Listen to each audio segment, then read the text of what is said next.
In a magnificent kingdom surrounded by tall mountains and glittering rivers, there lived a minister whose wisdom was praised far and wide. People said he could predict disasters before they happened, settle disputes with a single sentence, and offer solutions so perfect that even the king often wondered how one man could be so insightful. But where there is admiration, jealousy often follows. Many courtiers envied the minister's influence. They whispered behind his back, hoping to find even the smallest flaw they could exaggerate in front of the king.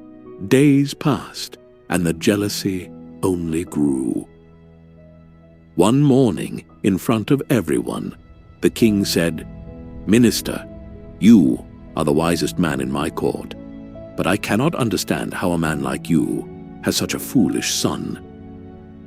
The entire court froze, then slowly turned to look at the minister.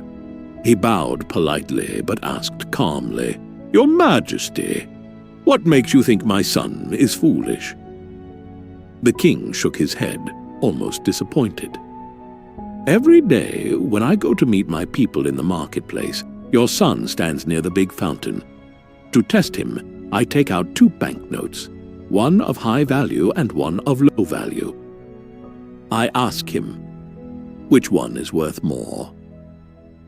And every single day, he points to the smaller note and says loudly, 'This one, your Majesty.' Then he picks the cheaper note and walks away as if proud of his choice." The courtiers burst into laughter.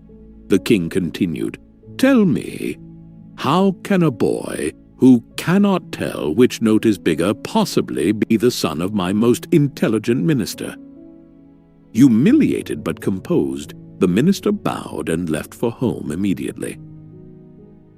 When he reached home, he called his son and asked firmly, "My child, tell me, between a high-value banknote and a low-value one, which is worth more?" The boy smiled casually.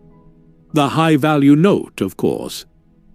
"Then why," the minister demanded, "do you always take the smaller note in front of the king? Today the entire court mocked us." The boy did not answer immediately. Instead, he gestured for his father to follow him. They walked through the hallway, past the storeroom, and into the boy's small bedroom. There the boy opened a wooden chest. Inside was a huge pile of smaller banknotes, far more than the minister ever expected to see. The minister's eyes widened. "Where did you get all these?" The boy took a deep breath and finally spoke. "Father," he said, "every morning the king tests me with 2 notes. One is large in value, one is small. If I ever choose the big note, he will realize that I know the right answer. He will stop the test. And then I will stop receiving money from him." He took a few steps forward and continued, "As long as I choose the smaller note, the king laughs, the courtiers laugh, and no one feels threatened or embarrassed. They walk away thinking I am foolish. But I walk away with a note, every single day." He pointed to the chest filled with money. "One big note would be nice, Father, but the smaller ones, collected day after day, have given me much more. Why take one large note once and lose the chance to receive many smaller notes again and again?" The minister stood silent. He had spent his entire life solving the greatest problems of the kingdom, yet he had never imagined such cleverness from his quiet son. The next day in court, the same courtiers tried to mock the boy again, but the minister now simply smiled. He finally realized something profound.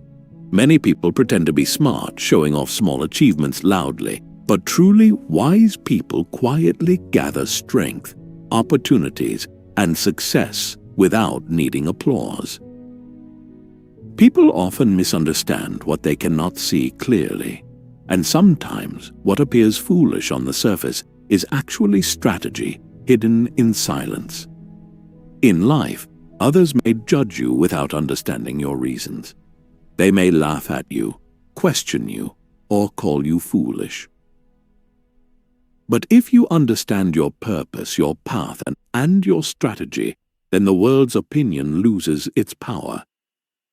Sometimes the smartest people are the ones who pretend not to know much, allowing life to reward them slowly but steadily.